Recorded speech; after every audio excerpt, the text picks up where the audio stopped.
Hey, Tim's calling in. Only got visual on stoned idiots. No sign of target. He's here. He has to be. Don't get comfortable.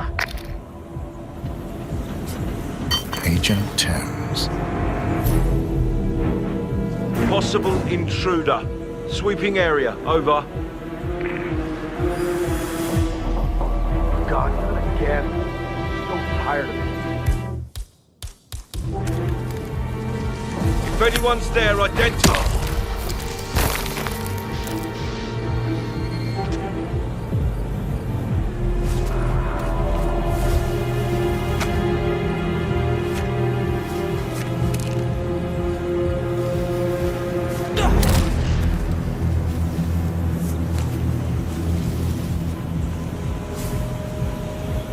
Agent Thames, report. Are you there?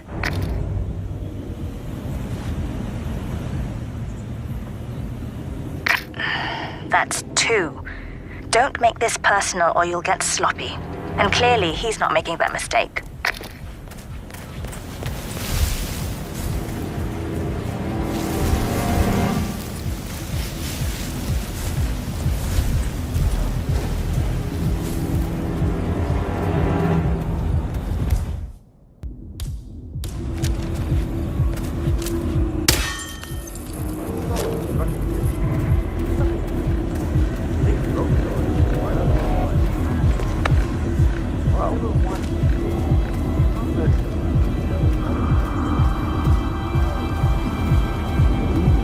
I feel special.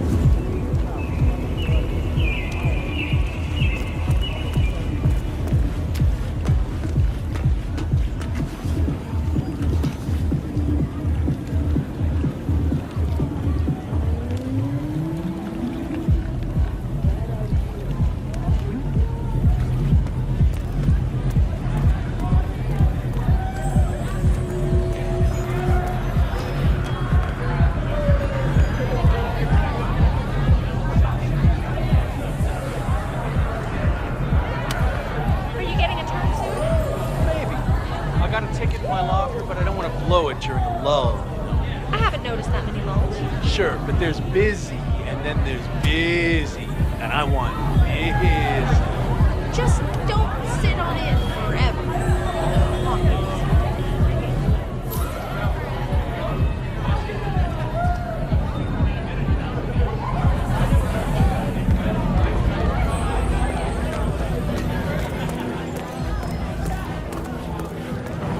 Swan here. All quiet so far. Stay alert. We don't need to give him an opportunity to strike. Agent Swan.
Swan, are you still there?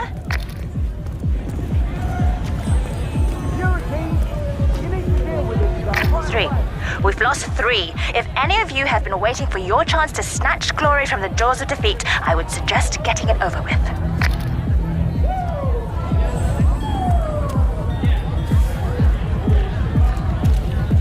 Love the suit. Classic, but this is restricted. Belong.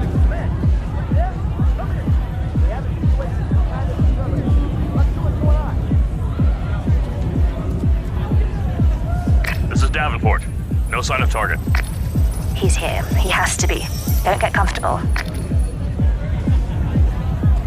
Agent Davenport. He's always one step ahead. It doesn't make sense. Unless this channel isn't secure. Don't take any chances. Freeze him out.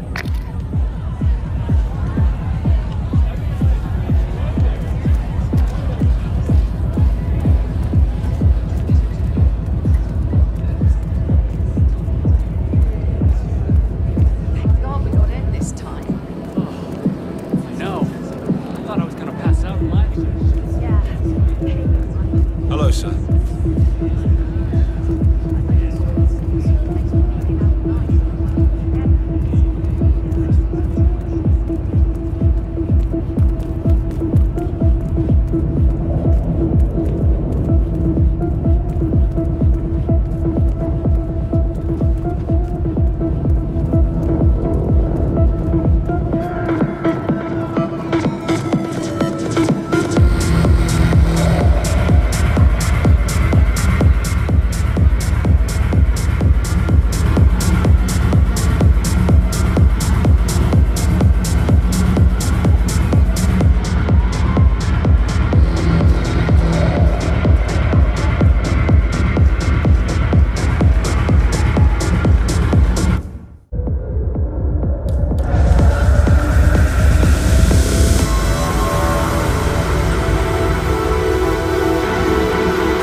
You killed all of them? They got my message. Where are you? Diner. Up the main road. On my way.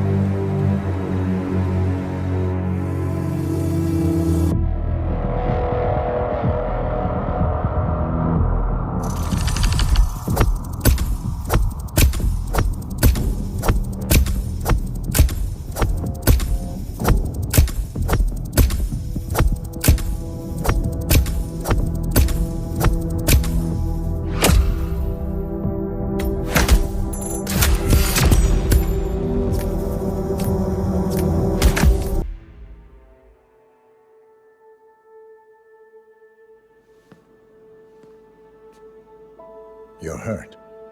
You should see the other guy. Never killed nobody before. What you did back there. You really are all Gray said you'd be. 47. He didn't suffer, did he? He made it count.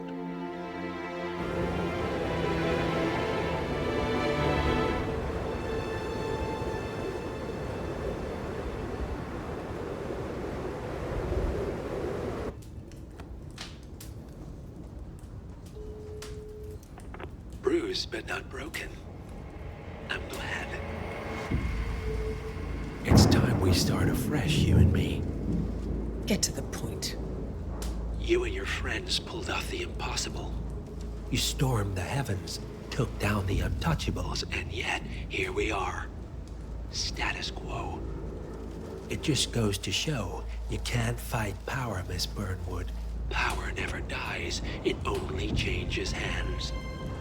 The best you can do is claim it. I never cared about power.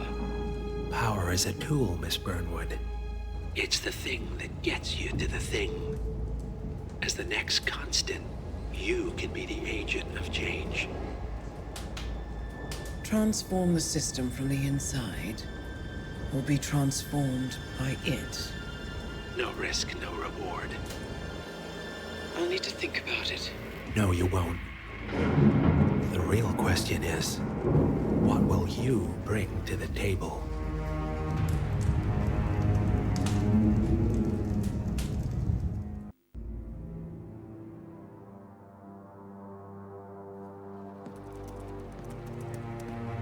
Look closer. I'm telling you, the file is trash. The Constant doesn't so much burn his bridges as blow them up. Arthur Edwards, whoever he was, don't exist anymore. His personal data somehow deletes itself from any system that records him. Way beyond advanced.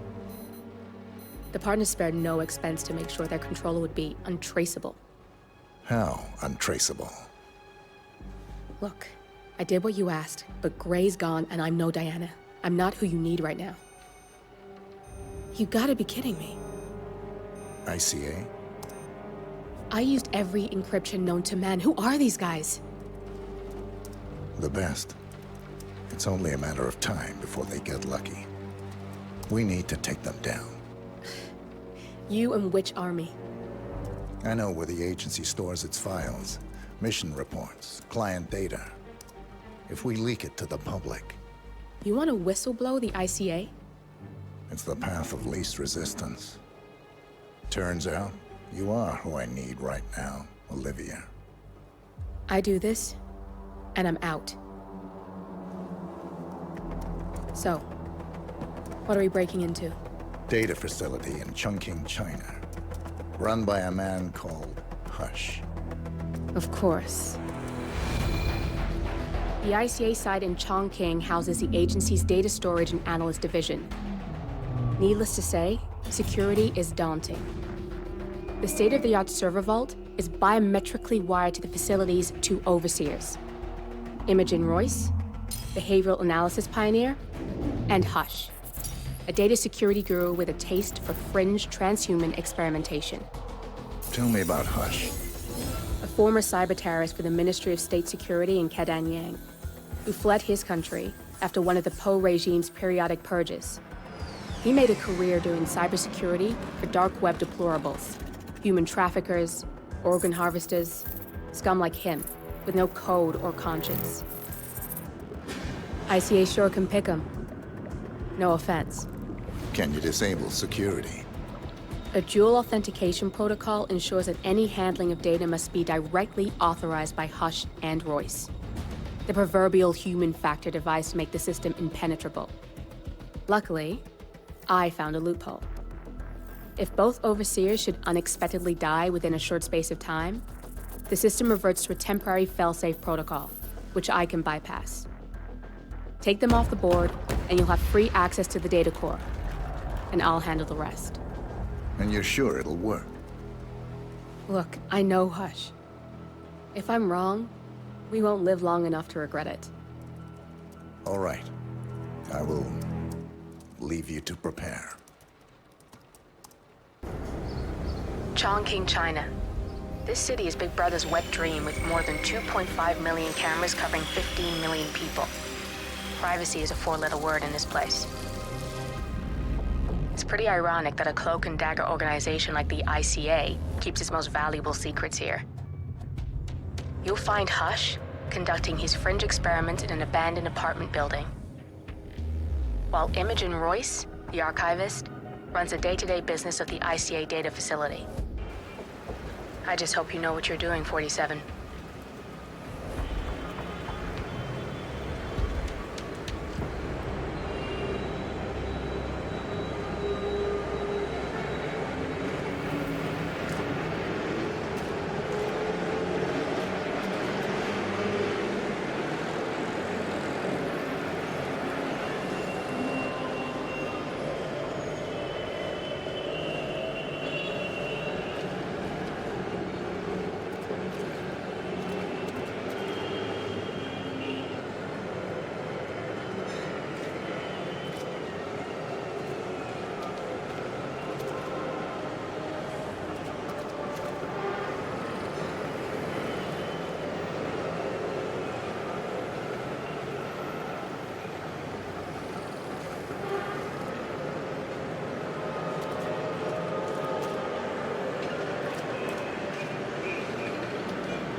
Shouldn't be out here with a bad influence spinster like me. Maybe it's distance. I know. I just don't want to.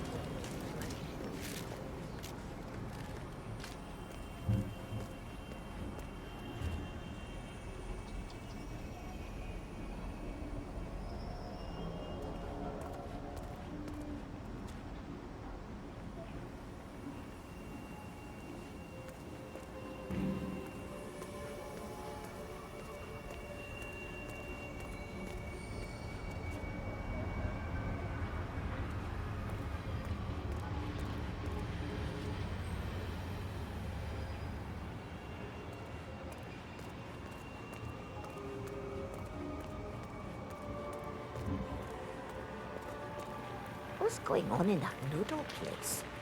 It's 3 in the morning, and I swear I've seen at least 4 chefs turning out for work. Hey, I think you might underestimate the power of a late-night noodle run.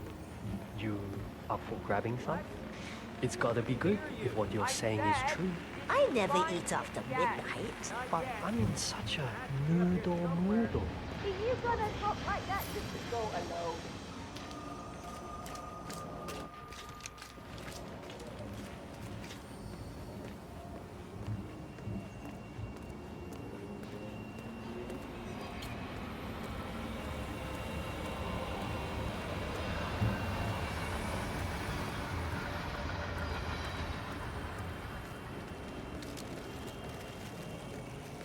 Mr. Pritchard, I presume. Hi. Hello there, sir. Pleased to meet you. I'll be your guide on the facility tour. Spare me the pleasantries. I've had an awful flight. 9 hours delayed, luggage lost somewhere along the way, and the airline is trying to avoid their responsibility. I'm hungry and I'm tired, and I want to straighten everything out before I'm doing your tour. Yes, so sorry about your flight. Just let me know when you're ready. Oh, Did you bring the P-41 we left for you in the apartment? No. I wasn't informed that I should. Oh, very sorry, Mr. Pritchard. We need you to bring the P-41 to get the tour. It's procedure. Please pick it up before you come and find me. I'll be waiting by the stairs in the back of the restaurant kitchen.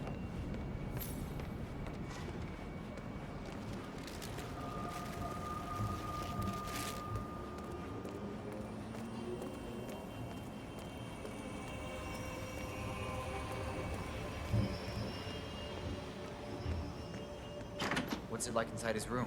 Have you had a chance to look? Either he's a robot or he's missed his calling as a housekeeper. Pretty damn sterile in there.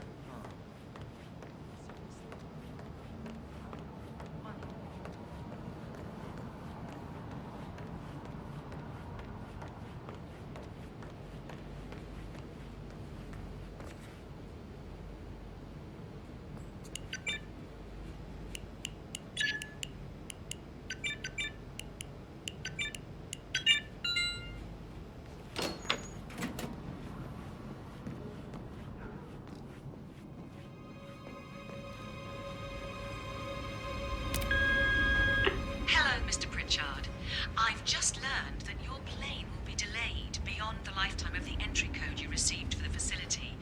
For your convenience, we've set up the new code to be 0118 to match the one for the apartment. I hope you enjoy your stay. Hi, Genting here. Mr. Pritchard, I'm just calling to tell you to bring your P-41 for the facility tour. Thank you. Mr. Pritchard, I just read your report and share your concerns regarding facility patient behavior. I fully back your decision to inspect and appreciate updates on your initial findings as they come in. Good job.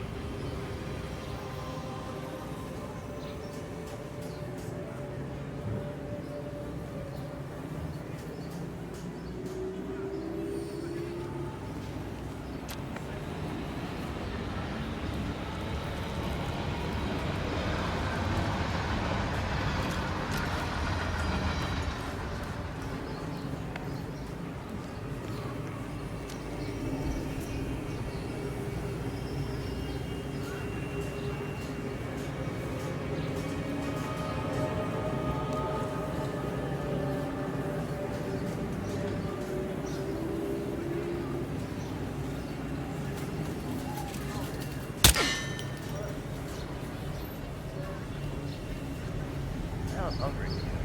Mind if I head down? That's crazy.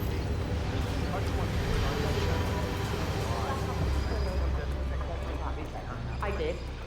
There were still a few kinks to work out, but I have some ideas. Focal point of view, tissue damage will be significantly but of course that would also entail that we're going to get this right. Write up your design and I'll get input from Hush.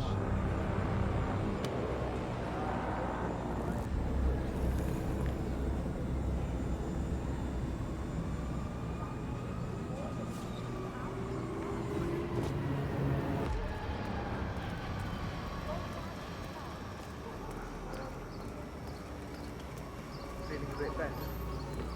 What is this? What have we done to these?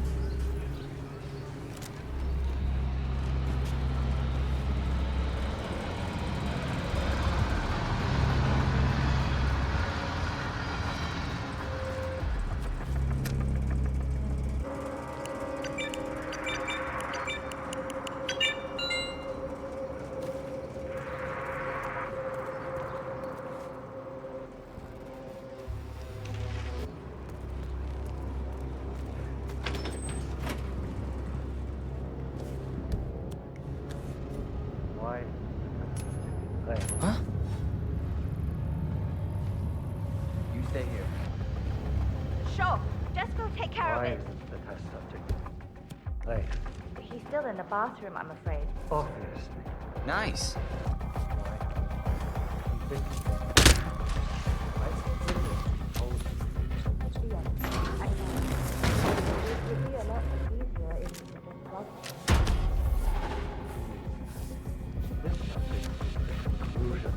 project phase. You want to contaminate him? Incompetent babble. I can't going downstairs to see. I'm going downstairs to see. I have to do this. Why can't I just do it? Mom doesn't feel if I do this, is that supposed to make me feel better? This can't save my family. I need to think of my family, right? Money like that will really change things. My family will be so proud. Doesn't feel if I do this, I can. Is that supposed to make me feel better? Because it doesn't. I don't want to do it. This can't save my family. I need to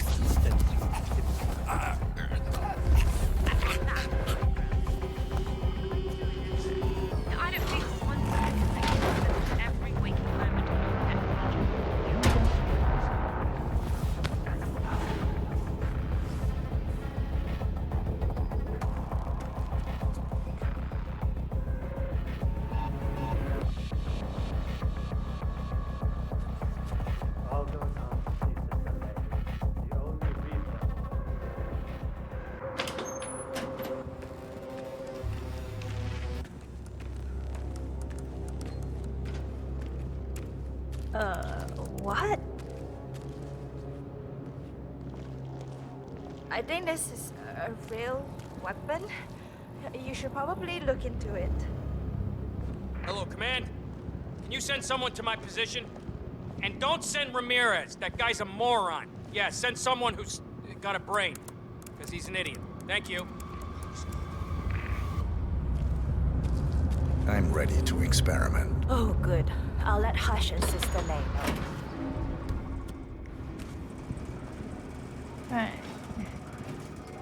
Huh? Is that? Figures. Okay, that's it, I guess. Right. I'm so glad you decided to go ahead with it. You know, you're gonna be part of something truly amazing. He's a genius, Hush. And this is groundbreaking research. It's an honor, really. But, he's under a lot of pressure these days, so if you could just go along with it, okay? Don't try to resist the impulses he sends. I don't want him to exert himself. Can you do that? I'll just follow my impulses. That's not, Okay, good. Thanks.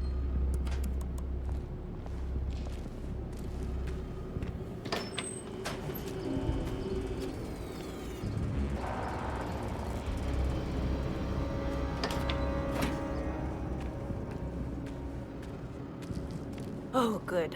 I'll let Hush and Sister Lay know.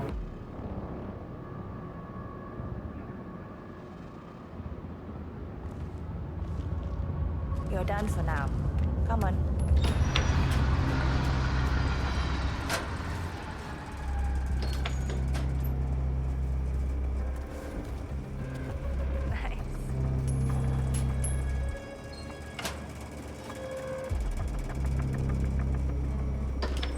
Where did the test subject go?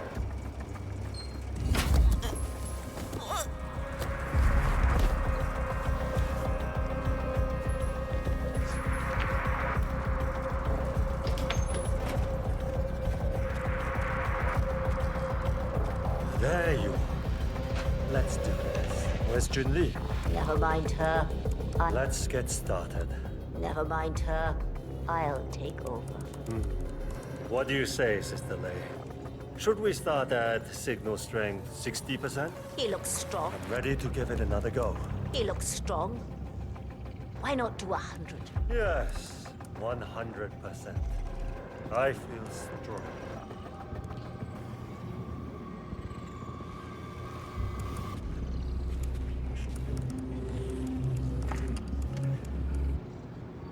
Sit down. Log, continuing experiment H109. Run calibration 100%. Signal strength 100% confirmed. H109 initiated. Good. All good to go. Identify impulse string. Load suggestion. Motor control. 44.1. Execute. We need to go higher. I can get to him. Just... my head. You'll get nowhere like this. I don't understand. No one's ever resisted like this before. Let's increase the signal and get some results. What do you say, Hush? Do 120%. 120. Good. Let's do it.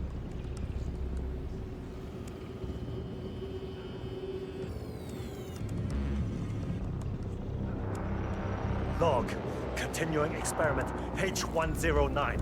Run calibration 120%. H109 continued. 120% signal strength confirmed. Yes. This is it. It's all incredibly sharp. I feel my mind expanding. Identify impulse string. Load suggestion. Motor control 44.1. Execute. I feel power. I can see you. Every little.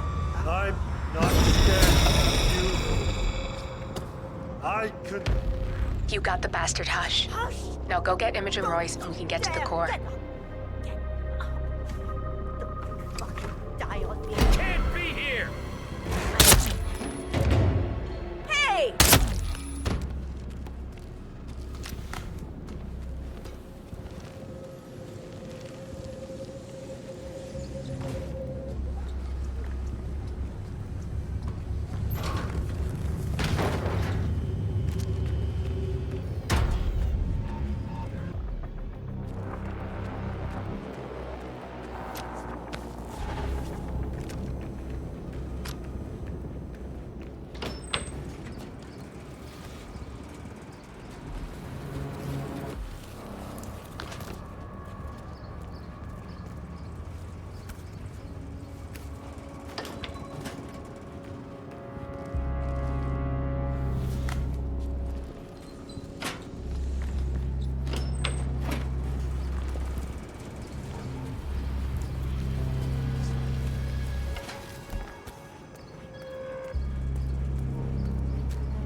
Someone should go and see.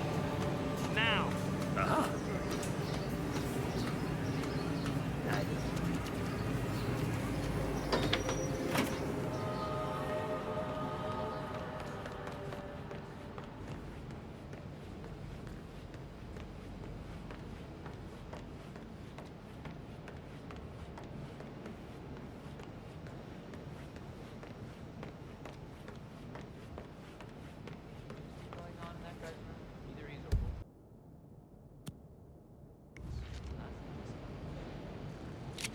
Bed. Always got to Not everyone can puzzle for you to solve, you know? Maybe he's just clean and boring.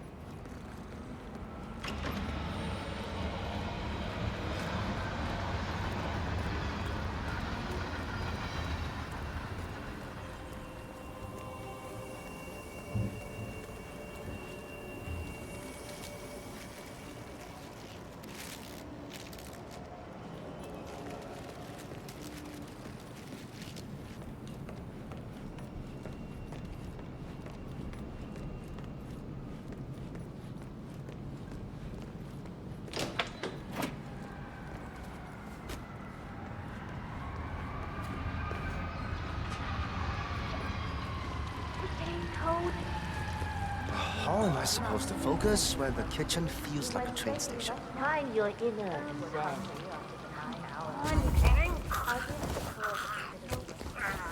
Definitely, yeah. I'll give you updates. Sure thing.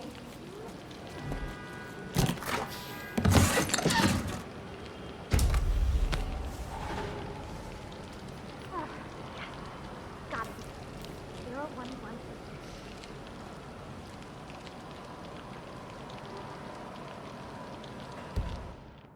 King here. Just a bit out in the restaurant.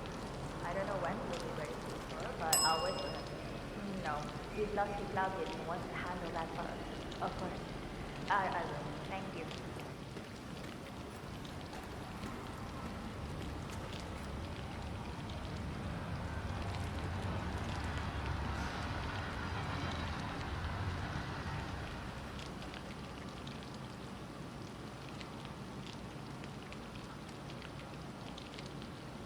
Mom, you can't call me when I'm at work. Yes. I know I cannot call you. It's in the middle of the night. That was a bit of a hang-up that I had to stay. I am 24 years old.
Hi, Oliver.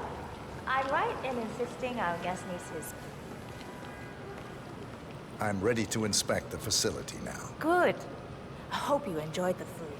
Did you bring the P-41 we left for you in the apartment? Yes, I have everything I need. Good. Let's continue the tour. Continue, you may say. We haven't even started the tour yet. But we have. Without you even noticing it, Mr. Pritchard. Invisibility is the best security there is. You see, the restaurant is in fact a front that lets all ICA personnel arrive unseen. Who notices a dumpling cook on his way to work? Dressing the part takes you a long way. ICA guarantees absolute discretion to all clients. We take that promise very seriously, as you will see on all steps of the tour.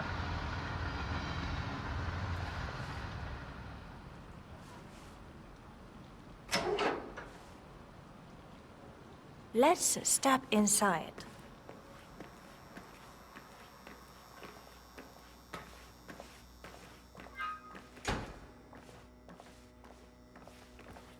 Doesn't look like much, does it? Ms. Chen and visitor, welcome. Please report to security desk for visitor sign-in. Will do. I love the facility AI. It's really looking out for us. And we're in. The inside is a self-contained modular build that can be disassembled and removed in less than 12 hours if we are compromised. No trace we will ever hear. I agree. Leaving no trace behind is the only sensible MO. The outside shell is a building marked for demolition. We've put a hold on it with city planning, a deliberate misplacement of the order, but have people in place to rectify that. At first shift, city construction will move in. Our policy around ICA personnel is that they are a resource, but also a risk. On top of contractual repercussions if breaches occur, we perform detailed vetting on everyone. The first, blunt vetting, is a frisk. We have, of course, never had any employees trying to bring unauthorized weapons inside the facility, but we do consider the step important. I'll need to start the setup of your visitor security clearance here, Mr. Pritchard.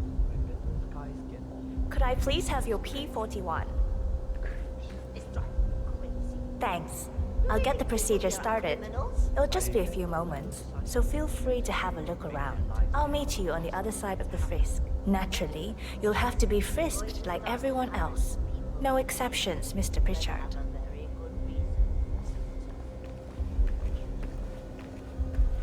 Greetings, sir. I gotta search you, sir, if you want to come through this way.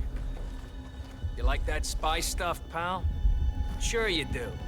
Everybody loves that stuff. Right, that's it. Keep moving, please. Here's the P-41. Please start the authentication process for top security clearance and engage the Zero Protocol. VIP. I'll get right on it.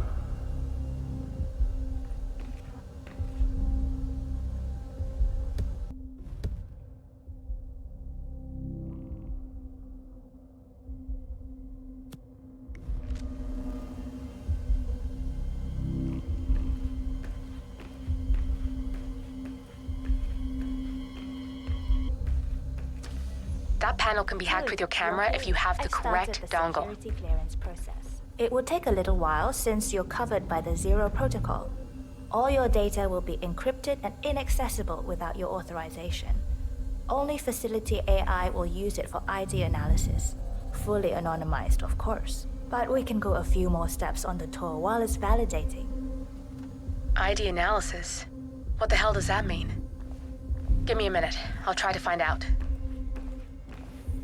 As I said, personnel is the greatest asset, but also the greatest risk of the ICA. The work we do here exerts high-level pressure on our employees, and there is no room for mistakes. We perform a daily, multi-layered, full-body scan to guarantee that no employee will act erratically because of PTSD or other mental issues, drug use, physical health issues, external pressure, or moral hesitancy. The scan only takes a few seconds. Come on, it's this way inside.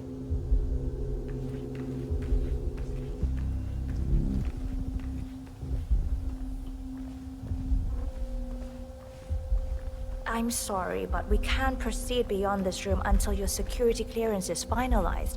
So why don't you have a little look around while we wait, Mr. Pritchard? It should be here shortly. Shit. We need to intercept that 47, or the facility AI will blow your cover. Get me into one of those computers and do it fast. You've got 60 seconds before all hell breaks loose. Yo, man.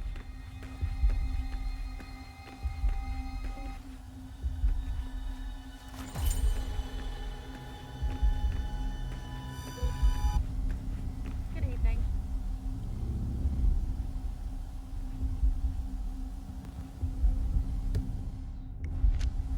That window can be dimmed if you hack it with your camera. Get you some privacy.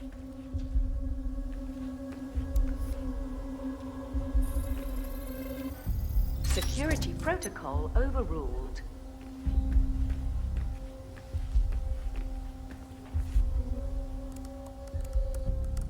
Hurry! Time's running out.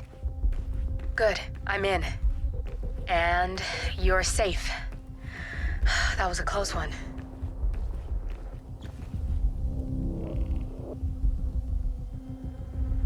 Perfect timing. Your clearance just came through. Let's continue. Let's step inside. So, as you see, we are very serious about security. What we protect is, after all, core to all ICA operation.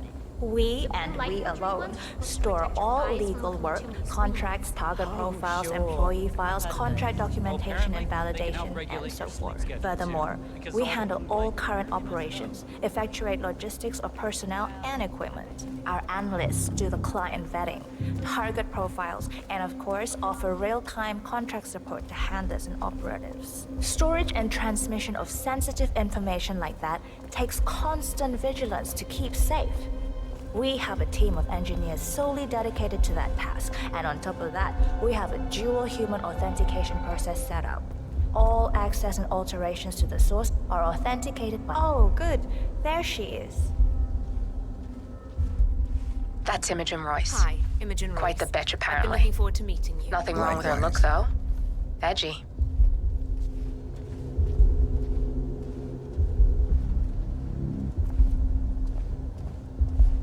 After you.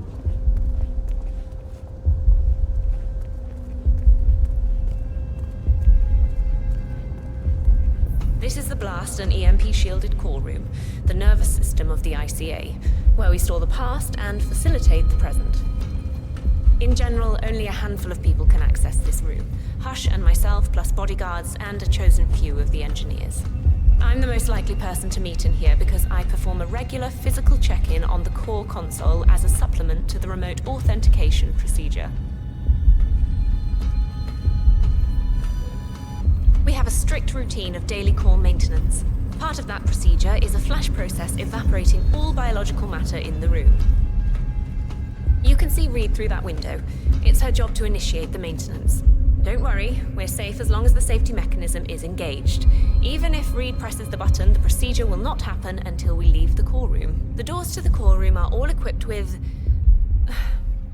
You know what? Screw this tour. I know why you're really here. Cutting to the chase, I see. Knowledge is power. More importantly, knowledge is opportunity. Let me demonstrate. You have a sixth sense for irregularities. And although Hush's recent behavior has not been reported, it has no doubt brought you here. You do have authority to shut down unwanted efforts, but at heart, you are progressive and not the stickler everyone thinks you are.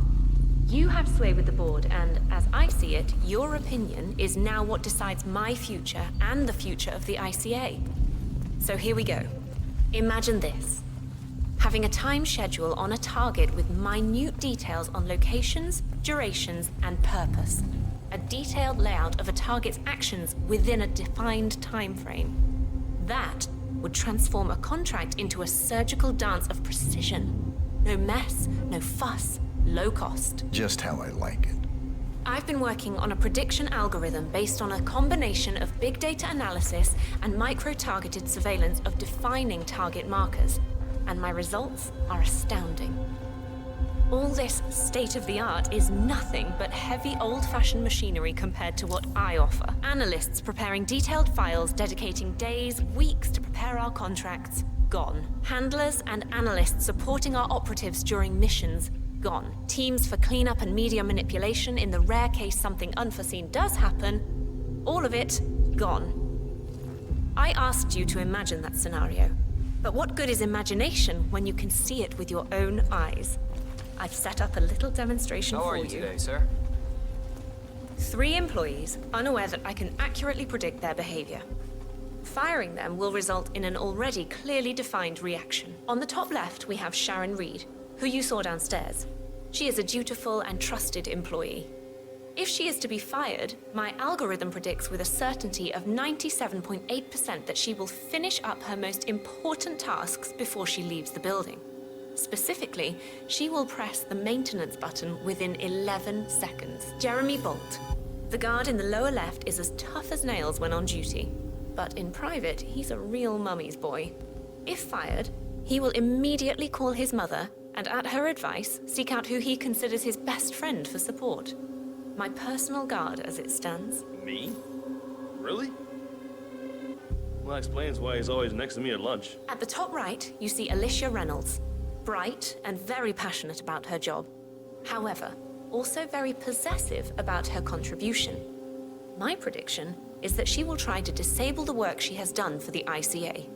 If she's not allowed to enjoy her results, no one is. Specifically, that means she will try to enter the core room and disable the safety mechanism. I'll leave you to consider your choice of who you want me to use for the demonstration. Just let the guard outside the door know when you're ready, and I'll be right back. I will have a closer look. Maybe your project could play a part in the future of the ICA. Just let the guard outside the door know when you're ready, and I'll be right back. Oh, and if you decide to leave the room, a guard will escort you around. Safety protocol. Thought I'd just mention it.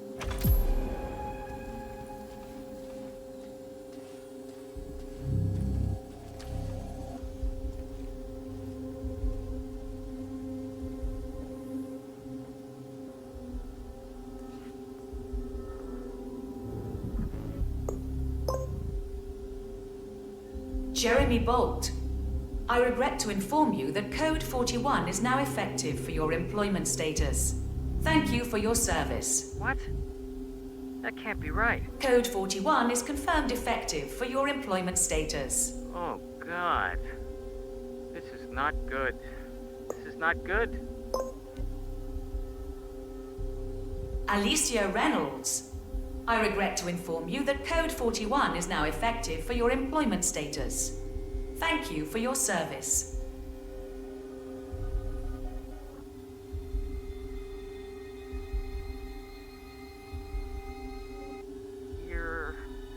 I can't believe it.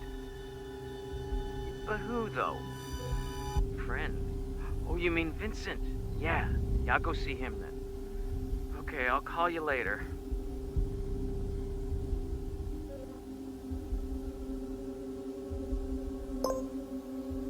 Sharon Reed, I regret to inform you that Code 41 is now effective for your employment status. Thank you for your service.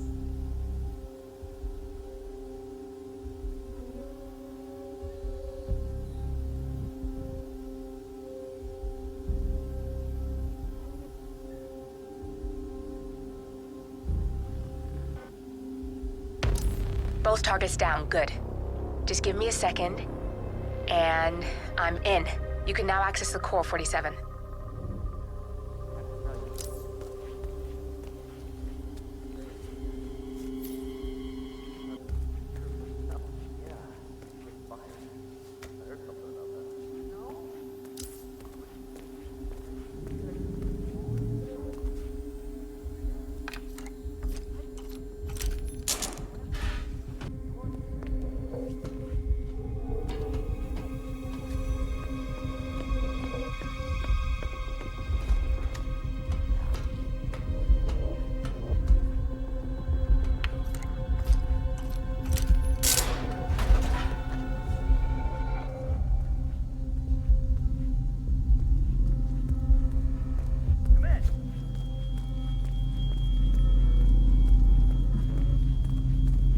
Okay, great. Bad enough losing the job. I don't want to lose my best buddy, too.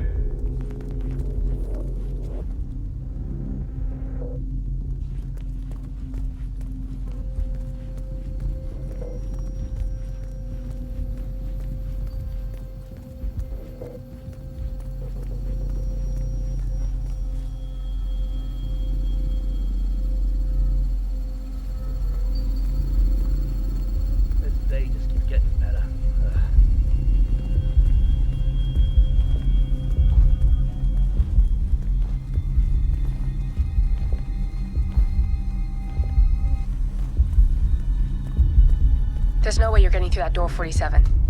It only opens for people with an authentic security clearance. The signal is encrypted. Without a dongle, we can't hack it. Good, you're alone. I'm sealing the room and dimming the windows, 47. No need to worry about intruders.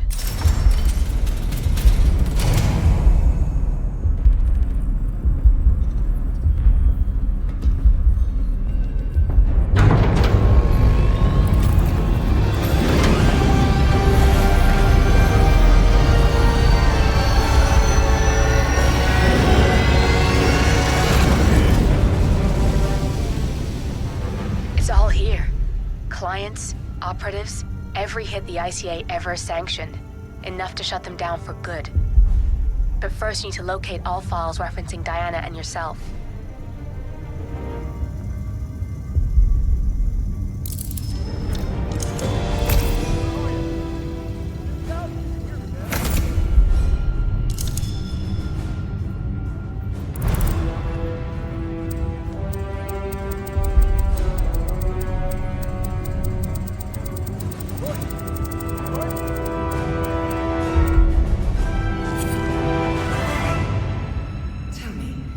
did it feel like? Taking lives? Random. Disorder. Well, we are here. Basic training starts at 0600 hours. I should leave you to prepare. Perhaps I see possibility where others see limitation. I choose him. The two of you go way back. I didn't realize that you... I don't know. I get why you want to protect her. So, wipe all the data referring to the two of you from their system before we publish the rest.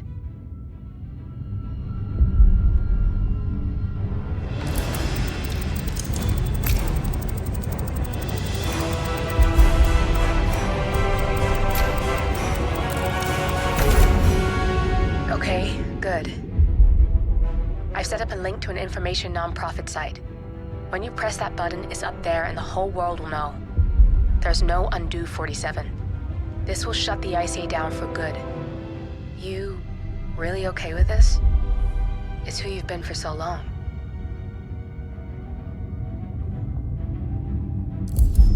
Maybe it's time for a change. I'll just return things to normal. No need to alert them we were here prematurely. Detected. Lockdown. Shit! I missed that. We're blown, 47. I can hold the doors for a little while. Use the fence to get out. Go, now! All personnel. Breach protocol initiated. This is bad. That means they'll shoot on sight.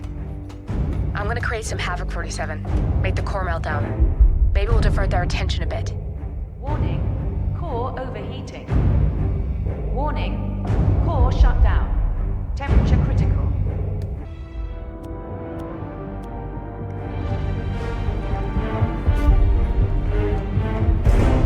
Warning. Fire detected.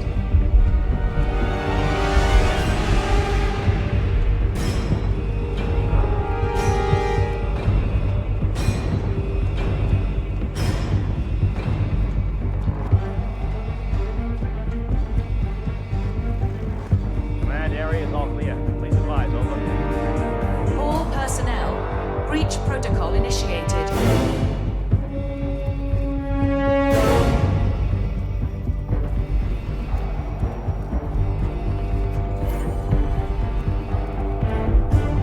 Warning. Core overheating.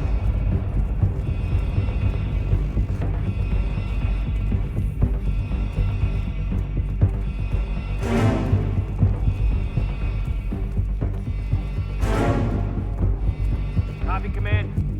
Still looking. Warning. Fire detected.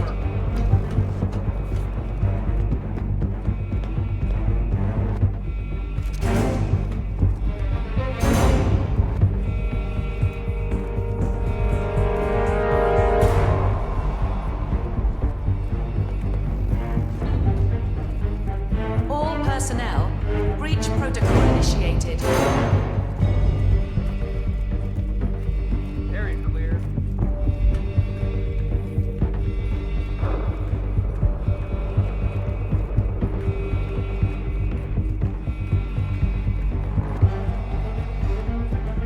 Copy, command. Still looking. No sign of... Warning. Core overheating.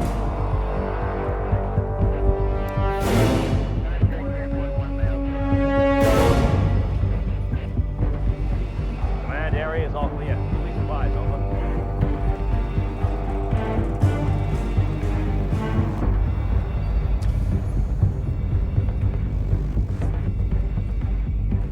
Command, we got nothing.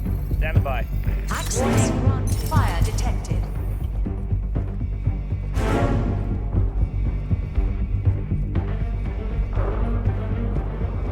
Roger, command. Nothing tangible yet. Still looking. Will be out.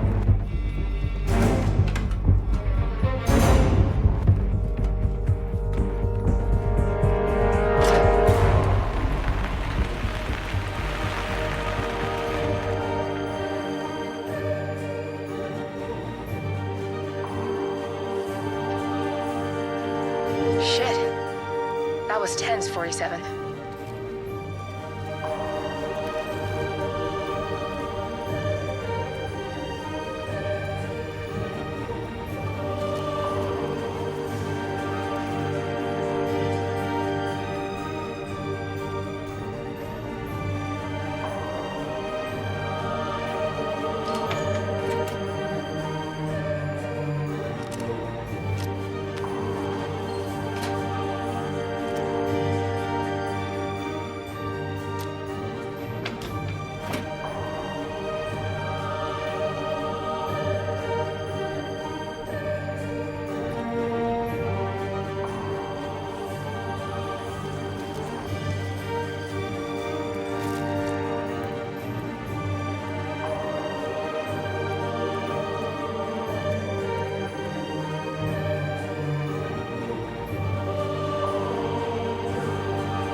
Turn now to the data leak bombshell causing shockwaves across the world, the so-called ICA files. The disclosure of You win. So, what happens now? The ball's in your court, Miss Burnwood. I do have other candidates, you know. Most of whom have never tied me to a chair. You've seen the news. That was 47 acting on his own. He is untethered, he is unstoppable, and he cannot be bargained with. He will find you, Mr. Edwards, and I'm the only chance you've got. I'm listening. 47 has one weakness. Me.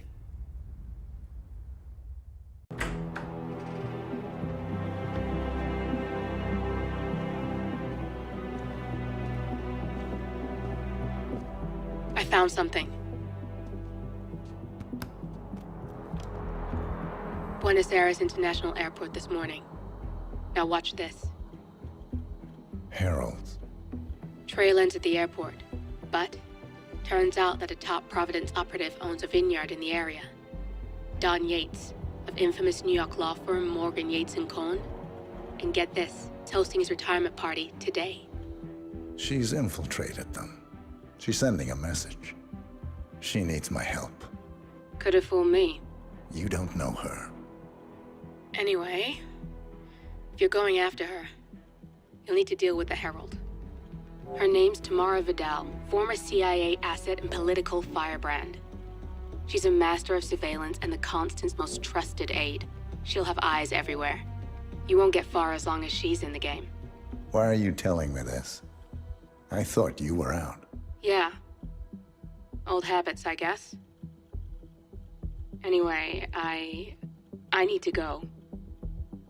See you around, 47. No, you won't.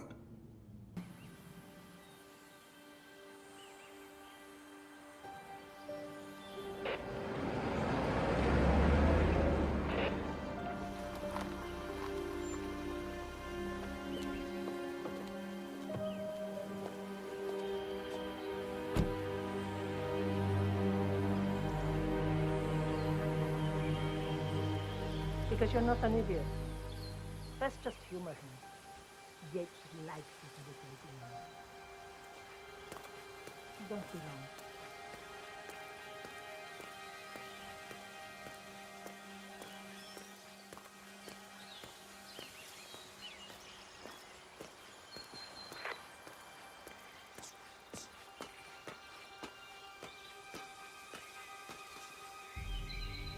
You got my message. You'd never get caught on camera. Not unless you wanted to be seen. So what's the play? You're not the only one who's been busy, 47. I'm this close to becoming the next Constant. I'll be able to dismantle Providence from the inside. Only one man stands in my way. Don Yates. That weasel was the partner's legal counsel for years. He's the top candidate. But remove him from the playing field. It won't work. If Edward suspects... I will convince him you acted alone. Retaliation for Grey. Trust me, I know what I'm doing.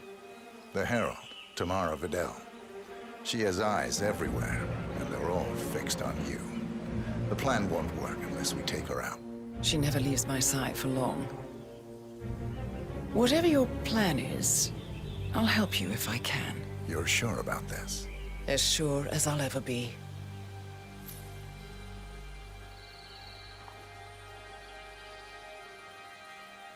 Here, I got you an invitation, just like old times. Come find me when it's done. Good luck, 47.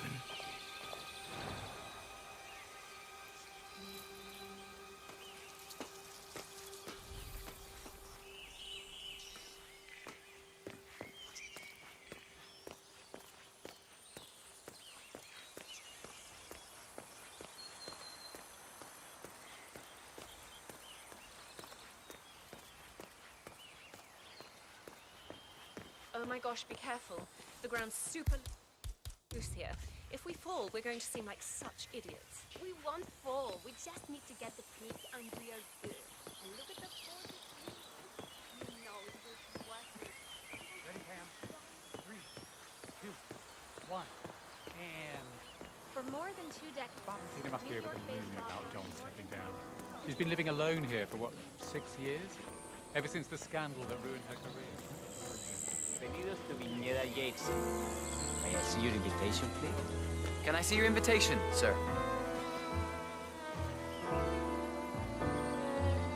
Good. You're clean and good to go. Huh? Okay. Evening, senor. Would you care for an aperitif? Thank you. So, you must know everything that goes on at the event. Care to give me the lowdown? Let's see. Most of the guests have already arrived. And let me tell you, it's like a Forbes 500 convention in there. Most are high-profile clients of Morgan, Yates, and Horn. But the Yateses are still no shows. Word is, they're still up at the house. They haven't made an entrance yet. Curious.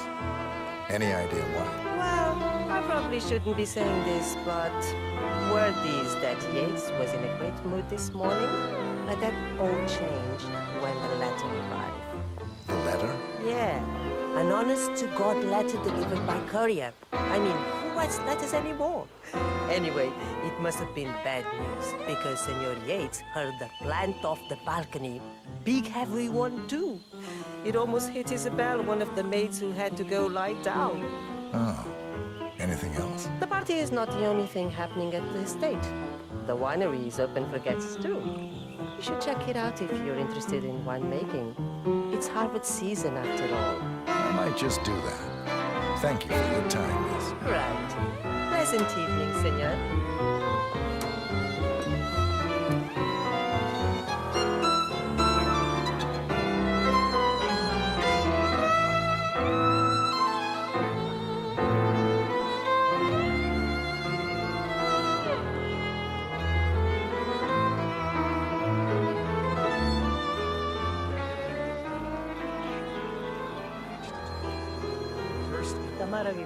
I'm here for the tourist.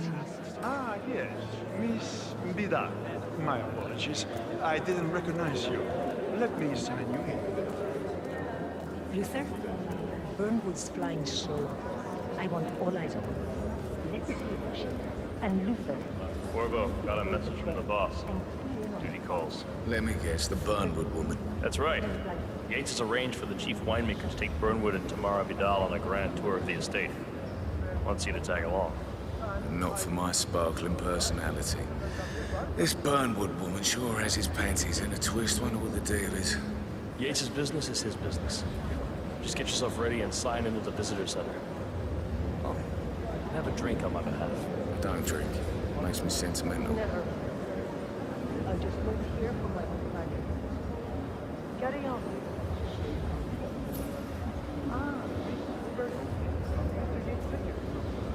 Are you ready for the ground? 58. Who else will be attending? Yeah. Yourself, Miss Vidal, and Mr. Cornwall. Yeah, and then for your right, come on the tour.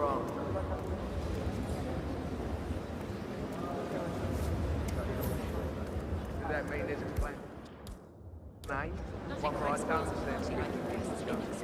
I mean, you do realise the risk. A couple of old money scions, Ingram, and something church sounding. I bet she.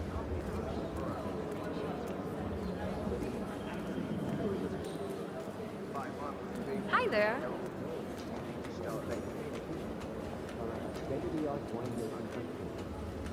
It's a nice gesture, but a bit heuristic, you say. He's not even been appointed. And modesty has No, never no been problem. Dante's style. I just never framed an urban legend. Three post truth. I'm more of a Like beer it. man myself, but bring the herald folk together and play the modern boss.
How do you think?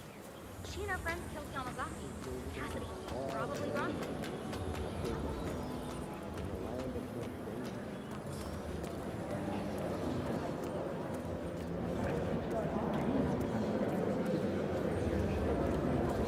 No, they were just waiting.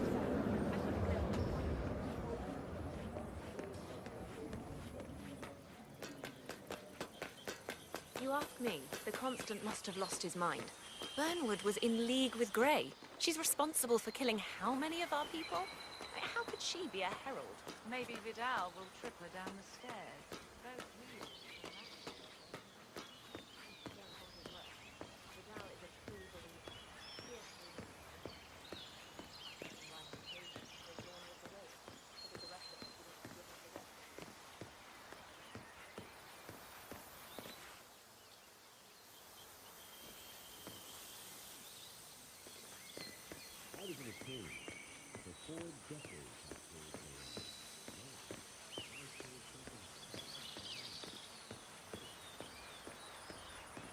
Johannesburg Hall. And from that commercial hall, I take it Ether again? Ether, Concert, Hampton, Milton Fitzpatrick, Constantly. Yo!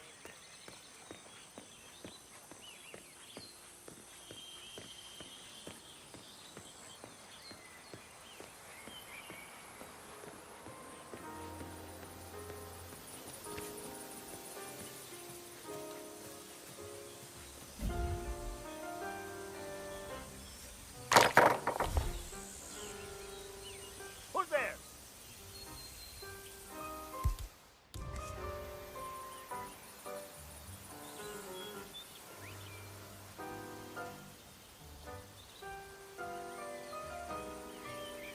Show yourself, cobarde!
Hey.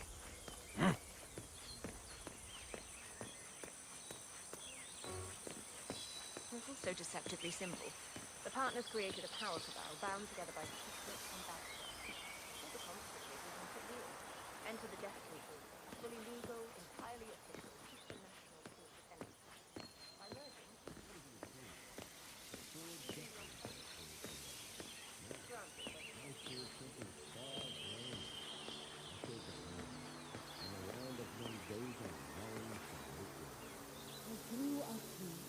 These majestic flames were my playground, and they carry here to pick up the mantle of my ancestors here in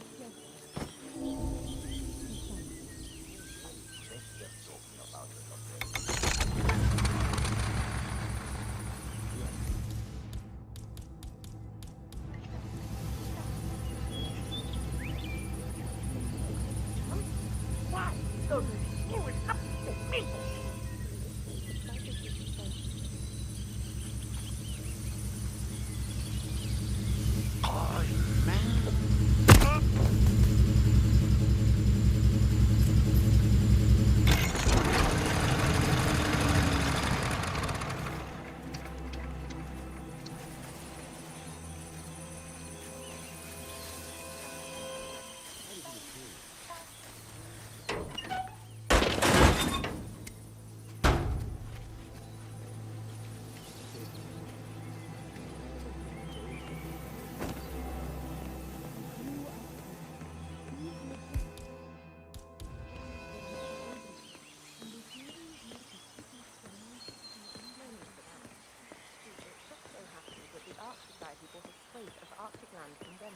Over here. You two must be Burnwood and Vidal. And you must be Yates's garbage man. Sorry, but I didn't catch your name. This is Corvo Black, Tamara. He's a ICA regular. I only work with the best. Well, we're all here, it seems.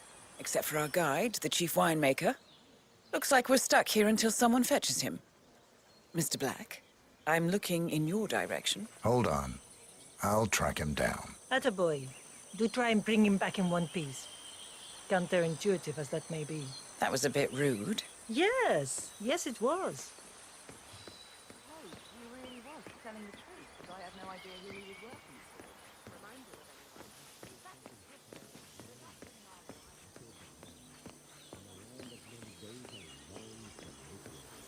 I grew up here.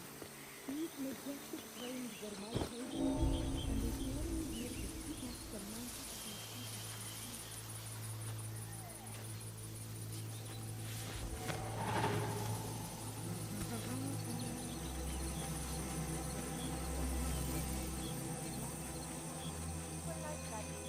Mr. Vargas, I have the 3 grapes you requested. Yes, good. Bring him here. Now, let's see. A lovely inky black color. Good size, large and firm. Seeds brown. Excellent. And finally, taste. Sweet, flavorful, robust tannins. Some floral notes. Marvelous. Why, I say these grapes are ripe for harvest. Inform the workers, will you, Ramon? I have a third to contact. Will do.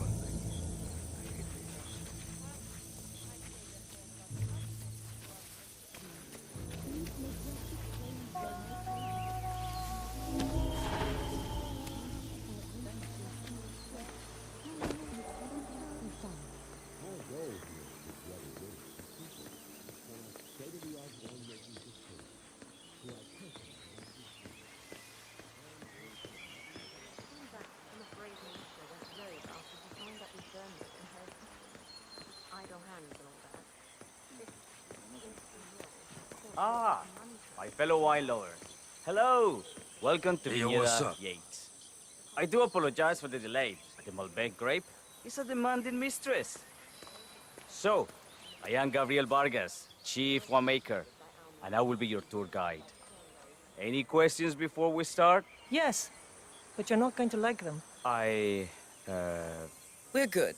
Lead the way, Senor Vargas. Wonderful. Follow me. These are busy times. In fact, we're just about to harvest this year's crop. Great expectations. So how do you like Argentina? Like everywhere else. Full of Americans. First stop on the tour is the production floor, where our prize-winning Malbec grapes are processed. We insist on steaming every grape by hand, which means that during harvest season, the grapes do tend to pile up. Luckily, we have plenty of storage space. Our equipment is state-of-the-art, including an industrial-sized freezer unit, and last but not least, our trusty grape crusher. Interesting. Wouldn't you say, Mr. Black? Follow me, please.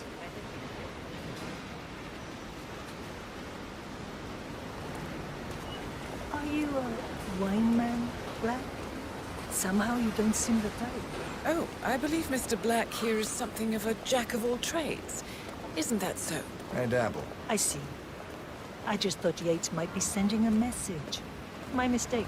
So, have any of you been to a vineyard before? Only on business. Next on our tour is the fermentation atrium, where the wine goes through its primary stage of fermentation. In these big open tanks, yeast converts the sugars in the wine to alcohol, in a process that lasts between 5 and 15 days.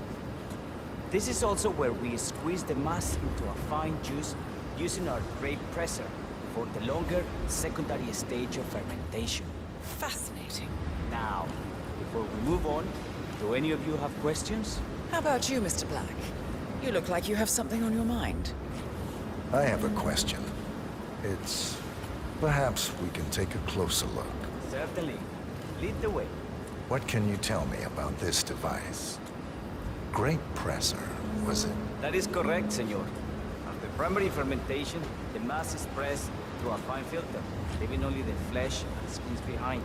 I should add, the grape stomping, the iconic practice of crushing grapes with your bare feet, is historically rare and mostly a tourist gimmick. But you are most welcome to try. Imagine you're a grape. Thanks. I'll pass. Oh, go on. I'll take a picture of the three of you. Oh, come on, Tamara. When in Rome. Fine.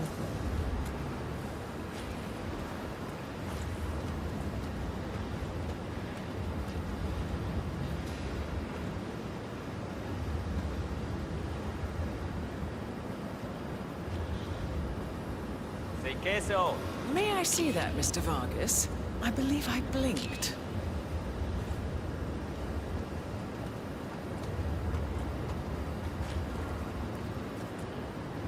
So, this is what the little guy feels like. No, all good. Looks like one for the mantle. Any further questions? What happened? I don't think she'll be coming back. Oh well. I'm sure she can find her way out. Let's proceed. Excelente. So let's continue to the barrel room. If you'll follow me.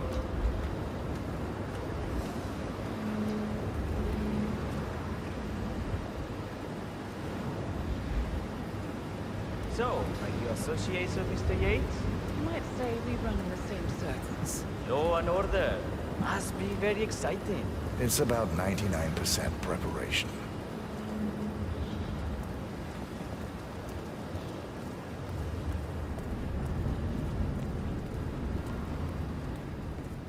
And so we arrived to our final stop, the barrel room. This is where we store the wine.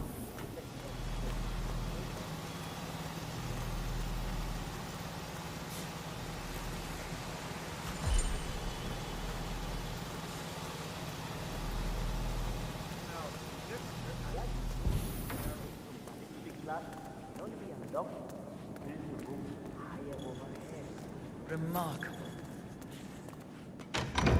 Ah, here comes Senor Yates now. I shall leave you in his capable hands. How reassuring. Ah, Miss Burnwood, is it not? Don Yates. Pleased to meet you. You come very highly recommended. As Chief of the Heralds, let me be the first to say welcome aboard. Why, thank you, Mr. Yates. Rest assured that I will be following your every lead. Very closely. Say, that reminds me. We're about to have a little herald get-together up at the house. Just a modest toast to celebrate my forthcoming inauguration as Constant. You are, of course, most welcome to join us. I believe you shall make a fine herald. once the training wheels are off. I wouldn't miss it for the world. Capital. Right this way. Into the lion's den. Why don't you take a break, Corvo? We're done here for now, I think. Oh, but don't go too far. I may still need your services later. I'll be closer than you think. Oh, almost forgot.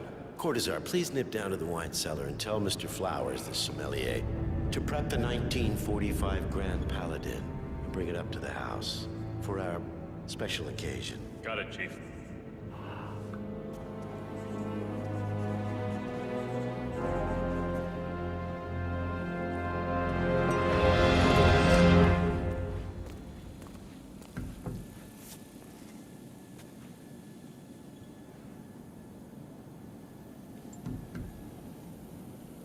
Flowers. Mr. Yates wants the 1945 Grand Paladin brought up to the house. Special occasion. What?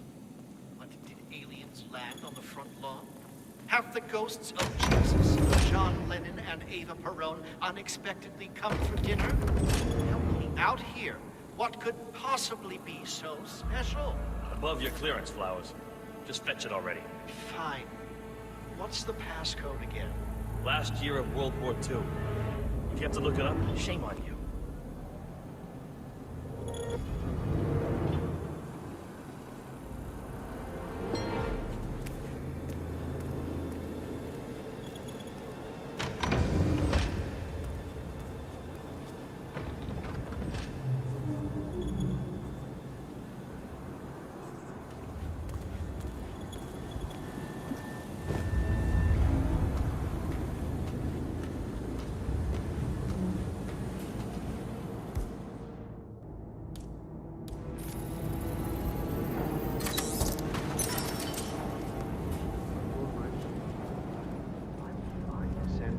It's just the 1945 Grand Paladin. It is perfection, irreplaceable. You don't drink the 1945 Grand Paladin any more than you would write a shopping list on the Mona Lisa. Men like Don Yates know the price of everything, but the value of nothing. I am sorry, Patron. Say, what if we exchange the labels? Served him a different wine. Ah, you are devious, Santino. But, no. If Mr. Yates wishes to destroy something beautiful, I will not stand in his way. That is between him and his creator. How did he even get his hands on a bottle? I hear the last of the 45s were sold to Sheikh Omar Al-Ghazali for $600,000. Most expensive bottle ever sold. Yes. Okay.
Hey, Flowers! Over here. Come on, while we're young. Sir, I present to you the 1945 Grand Paladin. Huh. Somehow I thought it'd be bigger. Come on, Flowers. Guests are waiting.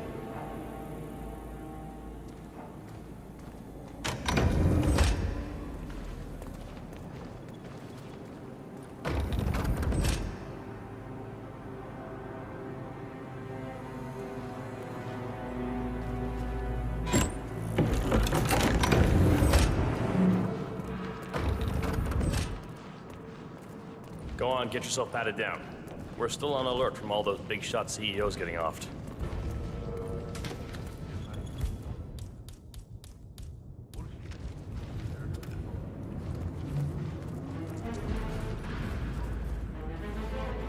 Ah, senor, you're probably used to this. Just a simple pat down, huh?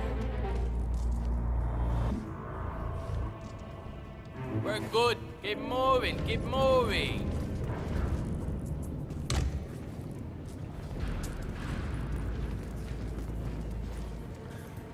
So here's the deal, Flowers. The boss is having a powwow with some employees, and discretion is the name of the game. I'm sure you figured that out already, you being a scholar and all.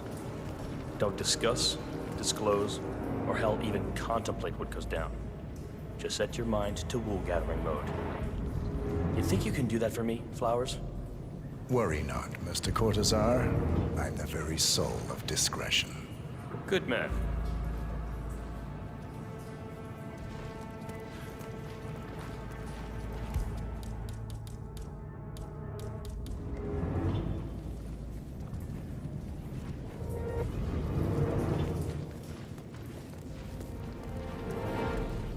They're already at it. Go on, place the wine on the table. I'll pour it. Decant. Pardon me, Your Majesty. I have always considered the heralds the unspoken heroes of Providence. The nervous system, effectively and reliably ladies and gentlemen, Mr. Flowers, our resident. What's wrong with you, man? I believe he brought us something. The damn bottle. Special. Perhaps you will educate us, Mr. Flowers.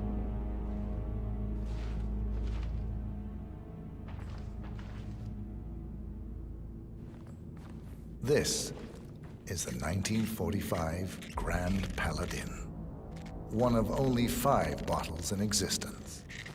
The vintage is legendary, the proverbial unicorn wine. The year was hot, the wine's super concentrated, and thanks to hail and frost, the production was small. Only 300 bottles were ever produced. And when the vineyard was bombed during the closing days of World War II, only a single crate survived. It is said to have amazingly complex aromas with long, savory layers of fruit and spice flavors, and a silky texture. Enjoy. Wonderful. Thank you, Mr. Flowers. Feel free to stick around in case our guests have questions. This wine was gifted to me by the Art Society in acknowledgement of my firm's legal services. It stands as a powerful reminder that Providence draws its strength not from force, but from partnership. We are but a few, and yet together we are unstoppable because we stand united. My friends, loyalty is everything. Yeah, which is why we cannot allow traitors into our ranks. Ah, yes. Here it comes. This woman has waged bloody war on us. More than a dozen heralds and operatives dead. Your colleagues and clients, my friend, Ken Morgan. Not to mention the partners themselves, our founders, our benefactors. Make no mistake, this woman's hands are soaked in blood. Our blood.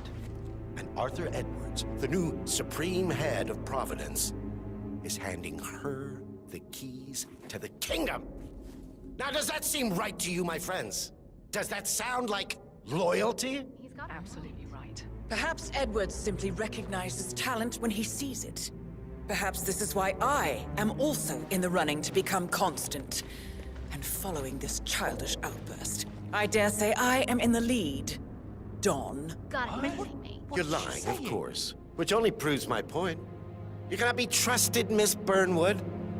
This woman will be our downfall. That is, unless we take matters into our own hands. You are heralds, sworn to protect Providence against all threats, including inside ones. I have devised a plan. Together we can make it work, but you have to decide now, my friends. Are you with me? Yes. I agree. Yes. Yes. I'm in. Yes.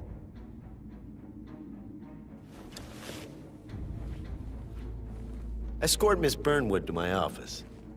I'll join you shortly.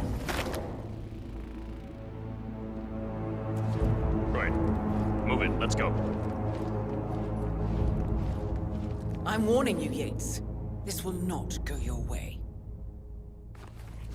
Here's all.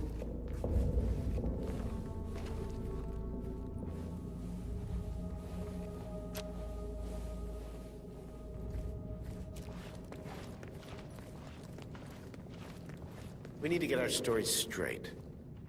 Diana Burnwood died today by the hand of her rogue Agent 47. Revenge for her changing sides. This is what you will all attest to.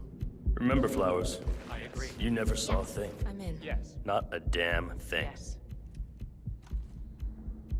A toast, then, in her honor. Savor the taste, because you never will again.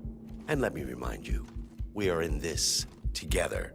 One goes down, we all go down. Here's to loyalty. To loyalty.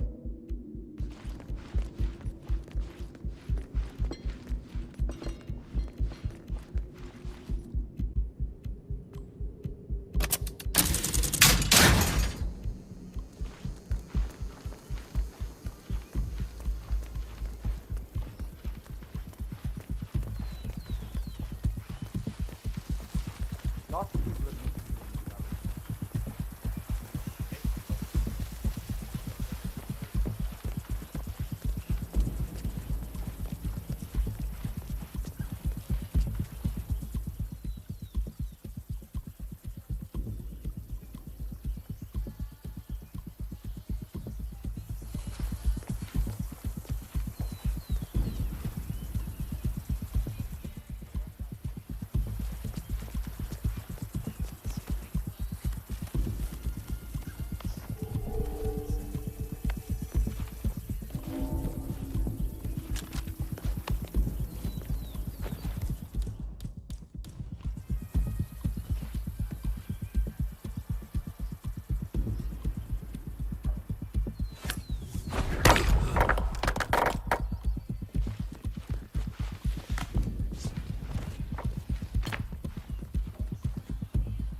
Long enough? Quick! Clear the floor and get yourself a guard outfit. Yates won't be long.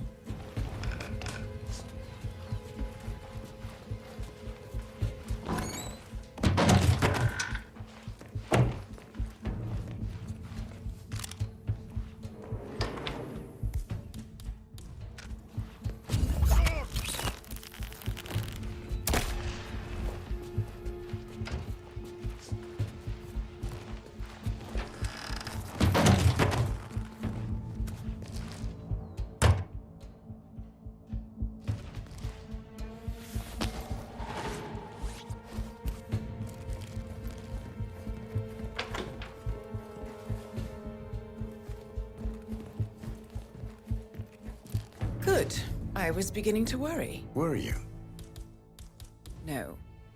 Listen up, 47. Yates will be here shortly. He'll have his thug courtesan do his dirty work, but he won't pass up on the chance for a good gloat and a monologue. So, private space? Kill room decor? Exactly. We won't get another shot at this. Now sit down and blend in. When I provide a distraction, you just be ready to move.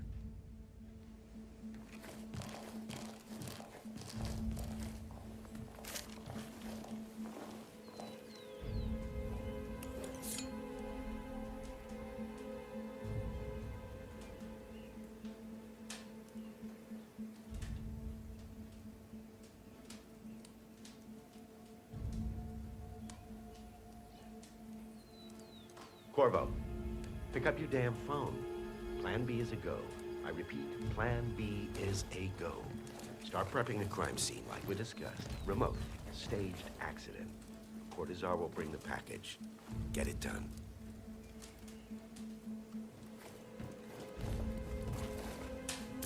Miss Burnwood. You rolled out the red carpet just for me. Don't. You shouldn't have.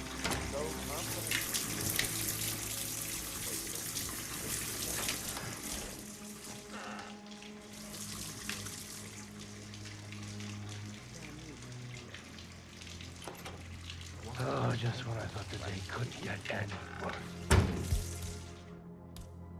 It will keep me awake.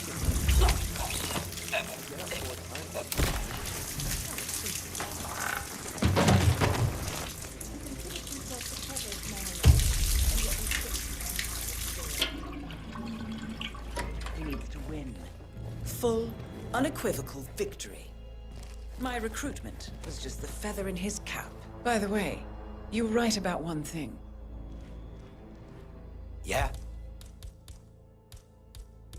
I'm all ears.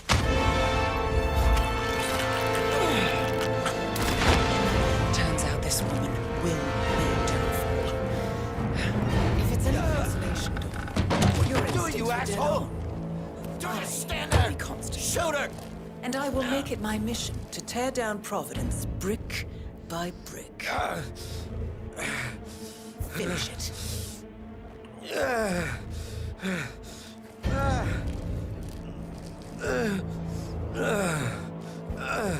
Don't let my... Such a good boy.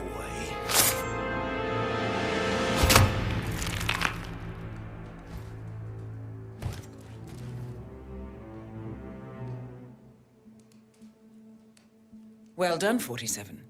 Better get rid of the body. Won't be long before they come looking. When you're done, meet me on the dance floor.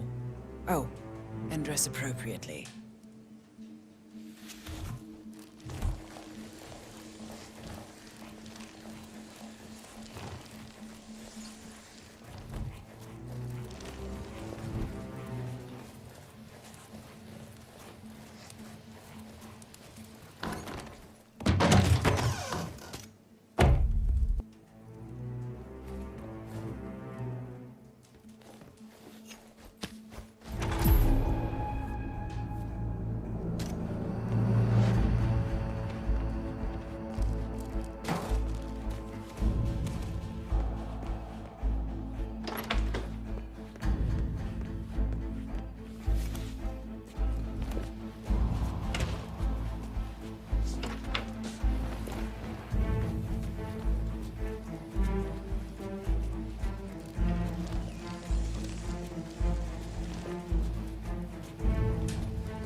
Tell me you didn't. Tell me you didn't forget the asado torch. Okay.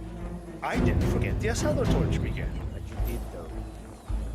You popped over.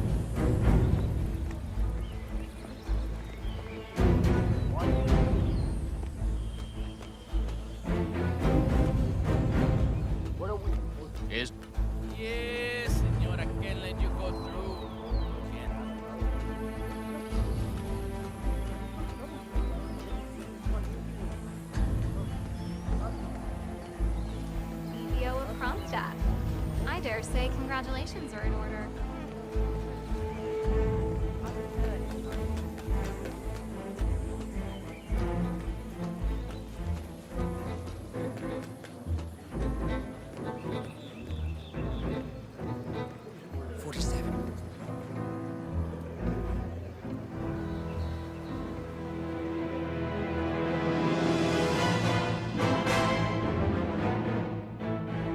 It's done.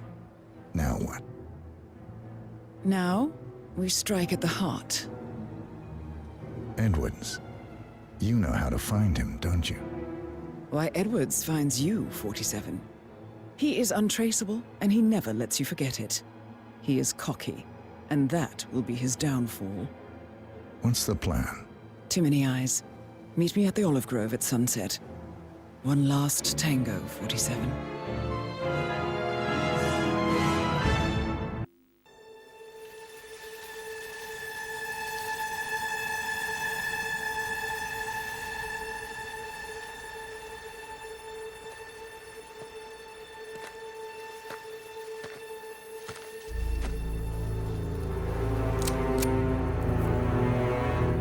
How did you know? Your deal. That kind of power always comes with a price. What's yours? I think you know.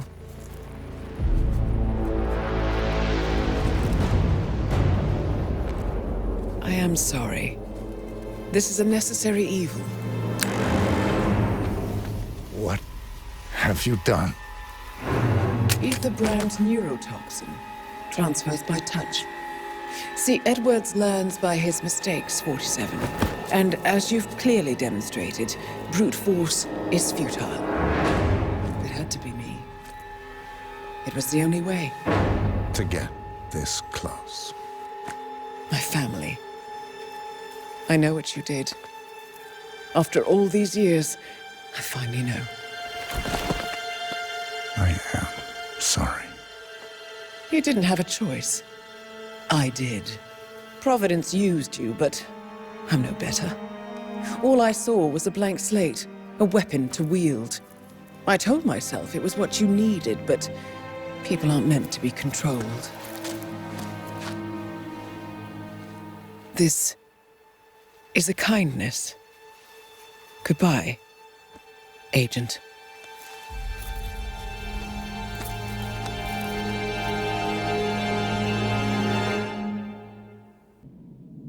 Are you still here?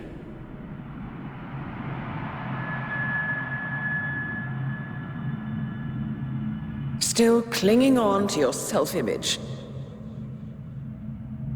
Agent 47, the apex predator.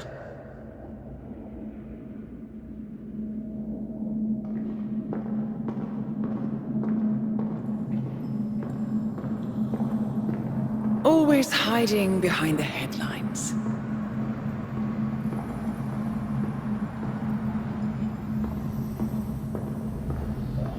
Was perfection its own justification? Or a willful distraction?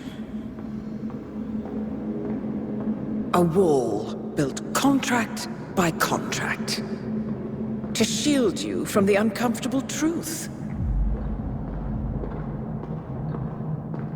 You're exactly the tool they bred you to be.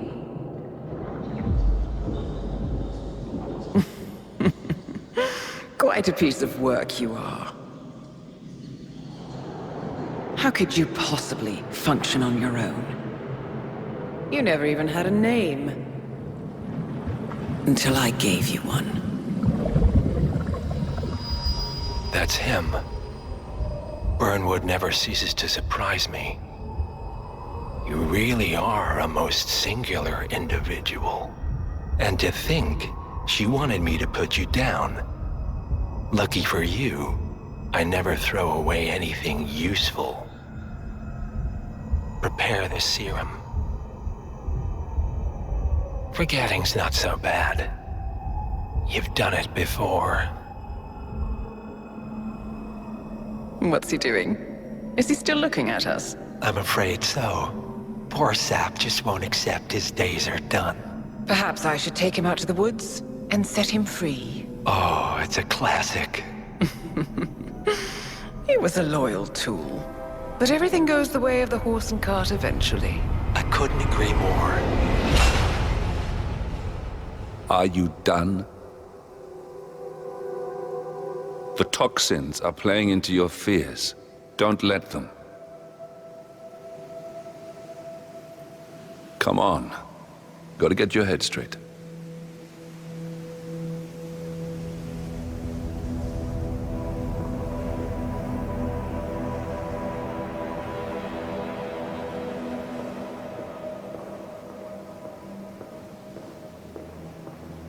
She wants me dead. She has every right to after what we did. But that's not what is really going on. She chose power. In the end, she was just like them. No.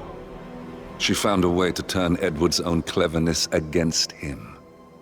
The rest is up to you. I don't know how. You do know. Diana! Coming! Once you dispose of Edwards, I will dismantle Providence from the top down. It will finally be over. All you have to do is embrace the past.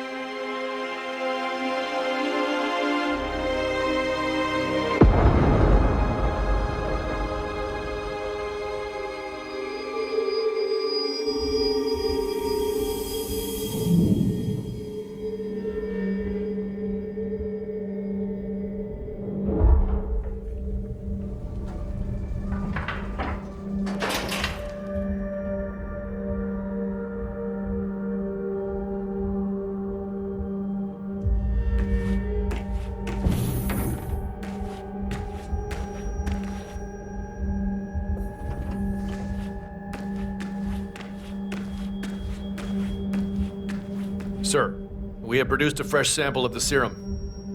Yeah, the exact specs from the lab in Johannesburg. A dosage is on its way to your car as requested. Well, I recommend that the muscle-paralyzing agent used to incapacitate the subject is out of his system before the serum is administered, to avoid unwanted side effects. Yes, sir. I will inform you once the subject comes to.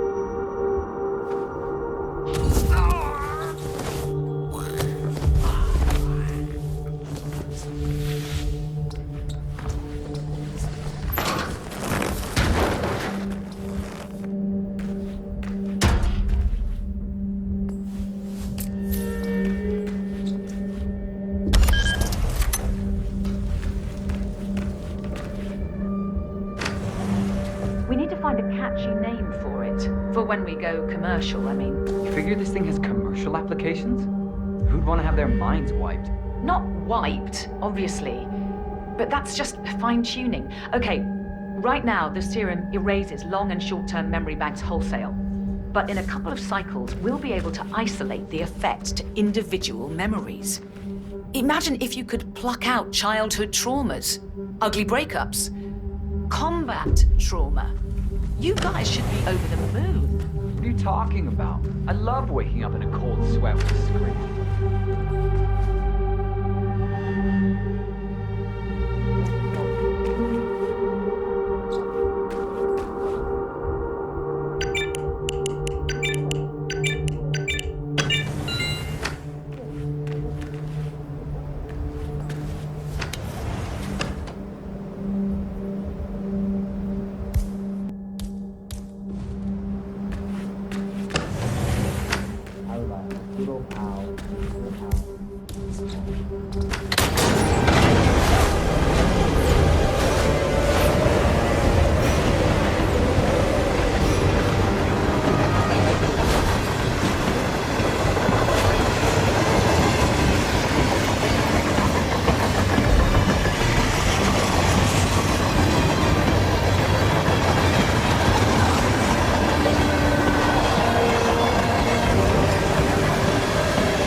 Last time I saw weather like this, I was doing extreme conditions training near the army base in Pat. Petawawa? None of you know where the hell that is, do you? I can tell by that glassy look in your eyes. But trust me... Shit!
Ether Corporation bought this train for sample backup storage.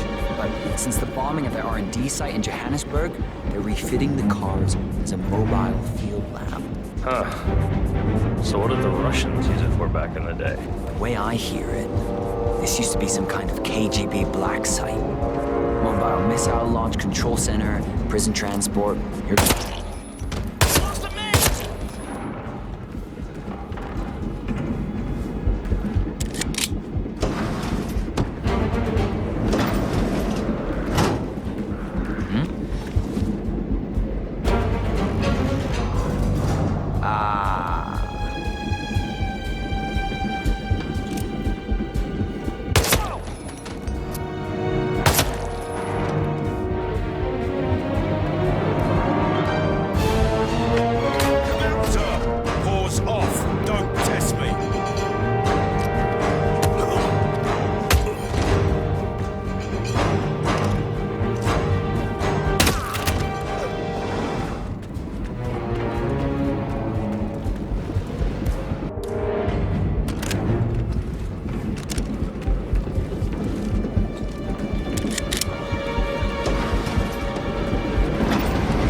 Go here?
this supposed to be exactly?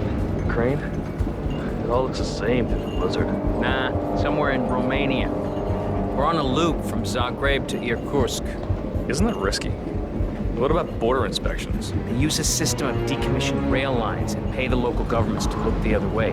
It's been like that since the Cold War. In theory, this thing only needs to stop for refueling. A regular ghost train, huh? I guess that's one more box ticked.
Ridiculous, if you ask me. Whole train full of mercs to guard one guy. You do know who he is.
No. Seems I brought this on myself.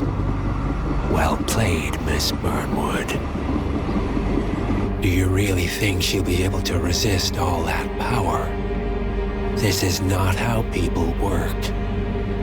She rejects the power, not the responsibility.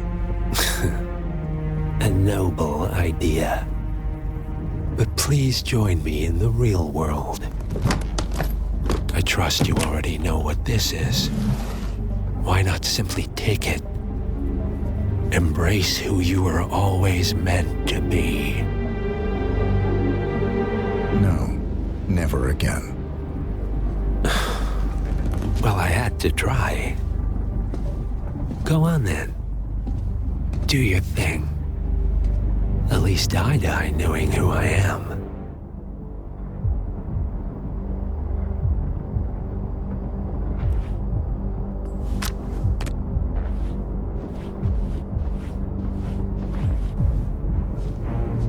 What are you doing? No! No! This is what it means to lose everything. You're making a mistake. It's mine to make. Oh. Forgive me. I seem to have, What were we talking about? Don't worry. We were done.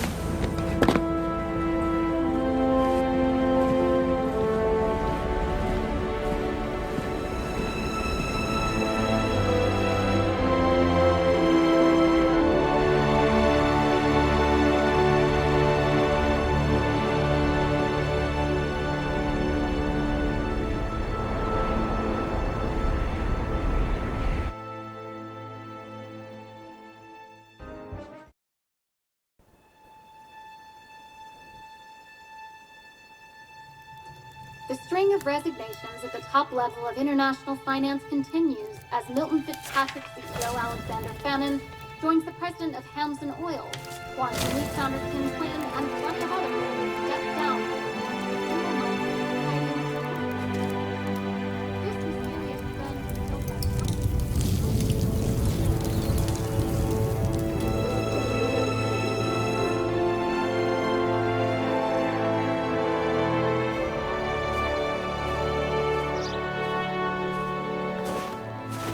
It's been a long time, Agent 47. That's not who I am anymore. The pact is done. The past, dead.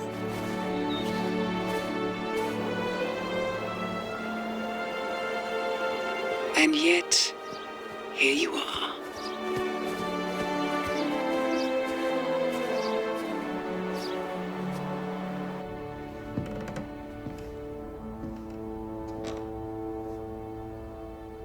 I choose this path because I can. There will always be people like them. So there will always be people like us. No one is untouchable. It's good to be back.